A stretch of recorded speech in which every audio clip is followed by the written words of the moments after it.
Chapter 78. Mind Controlling Mind. Agencies which may take the mind captive. Corruptions of every type, similar to those existing among the antediluvians, will be brought in to take minds captive.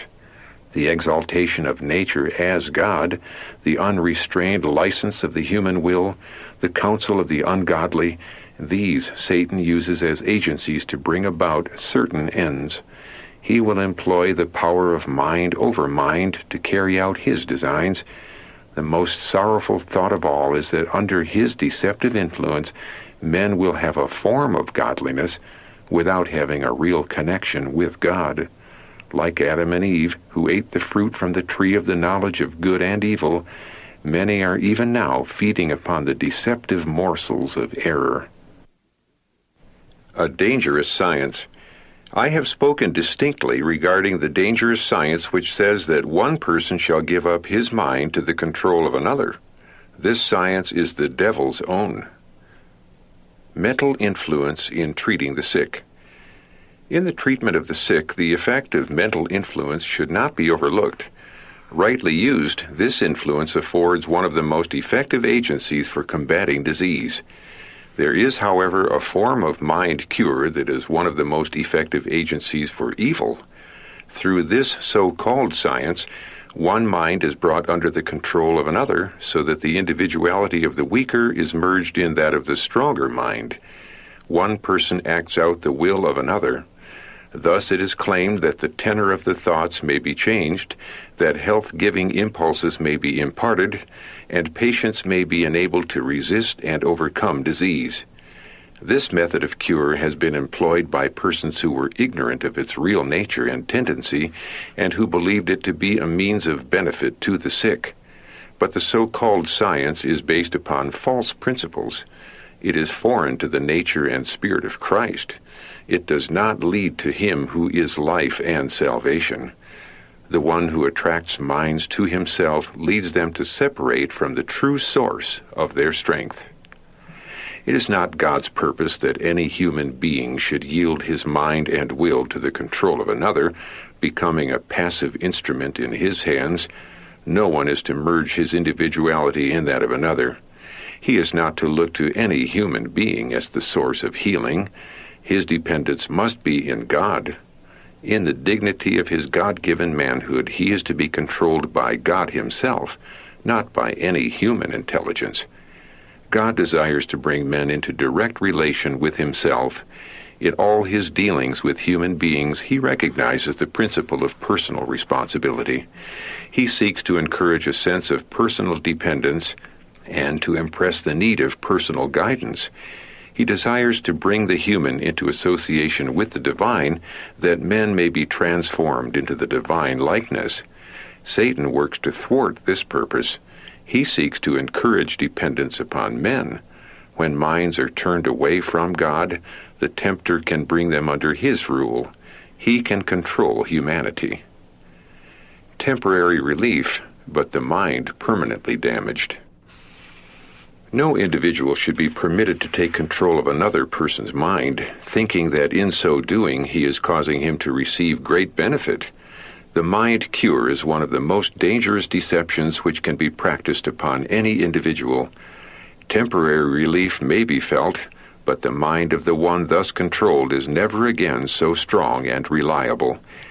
We may be as weak as was the woman who touched the hem of Christ's garment, but if we use our God-given opportunity to come to him in faith, he will respond as quickly as he did to that touch of faith. It is not God's design for any human being to yield his mind to another human being. The risen Christ, who is now set down on the throne at the right hand of the Father, is the mighty healer. Look to him for healing power. Through him alone can sinners come to God just as they are. Never can they come through any man's mind. The human agent must never interpose between the heavenly agencies and those who are suffering. Look from the human to the divine. There is something better for us to engage in than the control of humanity by humanity. The physician should educate the people to look from the human to the divine. Instead of teaching the sick to depend upon human beings for the cure of soul and body, he should direct them to the one who can save to the uttermost all who come unto him. He who made man's mind knows what the mind needs. God alone is the one who can heal. Those whose minds and bodies are diseased are to behold in Christ the restorer. Because I live, he says, you shall live also. This is the life we are to present to the sick, telling them that if they have faith in Christ as the restorer, if they cooperate with him, obeying the laws of health and striving to perfect holiness in his fear, he will impart to them his life. When we present Christ to them in this way, we are imparting a power, a strength that is of value, for it comes from above. This is the true science of healing for body and soul. Strength and steadfastness versus dominated mind. The discipline of a human being who has reached the years of intelligence should differ from the training of a dumb animal. The beast is taught only submission to its master. For the beast, the master is mind, judgment, and will. This method, sometimes employed in the training of children, makes them little more than automatons. Mind, will, conscience are under the control of another. It is not God's purpose that any mind should be thus dominated. Those who weaken or destroy individuality assume a responsibility that can result only in evil. While under authority, the children may appear like well-drilled soldiers, but when the control ceases, the character will be found to lack strength and steadfastness. Having never learned to govern himself, the youth recognizes no restraint except the requirement of parents or teacher. This removed, he knows not how to use his liberty, and often gives himself up to indulgence that proves his ruin. Conscience and individuality to be untrammeled. In matters of conscience, the soul must be left untrammeled. No one is to control another's mind, to judge for another, or to prescribe his duty. God gives to every soul freedom to think and to follow his own convictions. Every one of us shall give account of himself to God. Romans chapter 14, verse 12. No one has a right to merge his own individuality in that of another. In all matters where principle is involved, let every man be fully persuaded in his own mind. Verse 5. In Christ's kingdom there is no lordly oppression, no compulsion of manner. The angels of heaven do not come to the earth to rule and to exact homage, but as messengers of mercy to cooperate with men in uplifting humanity. Human minds are not to be trammeled and harnessed up and driven by human hands. Individuality to be exercised. God permits every person to exercise his individuality. No human mind should be submerged in another human mind. For us to imitate the example of any man, even a person who in our human judgment we might regard as nearly perfect in character, would be to put our trust in an imperfect, defective human being who is unable to impart one jot or tittle of perfection to any other human being. Unity without submerged identity. We are now to unify. But let us remember that Christian unity does not mean that the identity of one person is to be submerged in that of another, nor does it mean that the mind of one is to be led and controlled by the mind of another. God has not given to any man the power that some, by word and act, seek to claim. God requires every man to stand free and to follow the directions of the Word. Allegiance to God versus allegiance to men. You belong to God, soul, body, and spirit. Your mind belongs to God, and your talents belong to Him also. No one has a right to control another's mind and judge for another, prescribing what is his duty. There are certain rights that belong to every individual in doing God's service. No man has any more liberty to take these rights from us than to take life itself. God has given us freedom to think, and it is our privilege to follow our impressions of duty. We are only human beings, and one human being has no jurisdiction over the conscience of another human being. Each one of us has an individuality and identity that cannot be surrendered to any other human being. We are individually the workmanship of God. Ministers to direct parishioners to God. God alone is to be the guide of man's conscience. The truth is to be preached wherever an opening is found for it. The Word of God is to be explained to those who know not the truth.